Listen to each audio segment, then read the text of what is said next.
Le djihadisme au centre d'un procès au tribunal correctionnel de Paris. Dans le box des accusés, la sœur aînée des frères Klein, connue pour avoir été les voix françaises de l'État islamique, avant d'être tuée en février dans des frappes en Syrie. Les frères Klein avaient notamment revendiqué dans un message audio les attentats du 13 novembre 2015.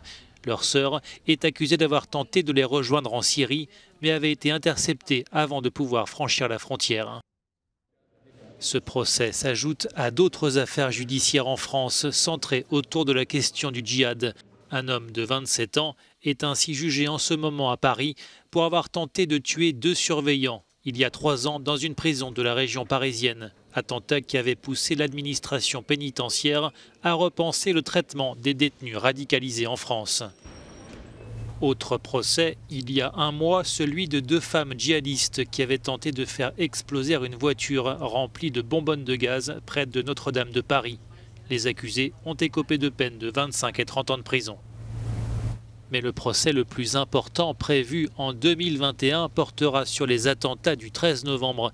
14 personnes ont été mises en examen dans cette enquête. Parmi eux, Salah Abdeslam, le seul rescapé du commando terroriste qui avait fait 130 morts à Paris.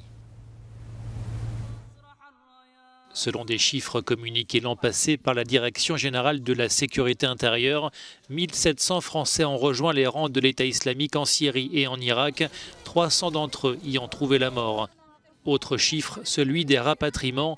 250 personnes en lien avec Daesh ont été rapatriées entre 2014 et 2018, essentiellement des femmes et des enfants. Enfin, des dizaines de djihadistes jugés dangereux sont détenus par les forces kurdes et syriennes ou par la Turquie qui a annoncé l'expulsion d'ici la fin de l'année de 11 djihadistes français.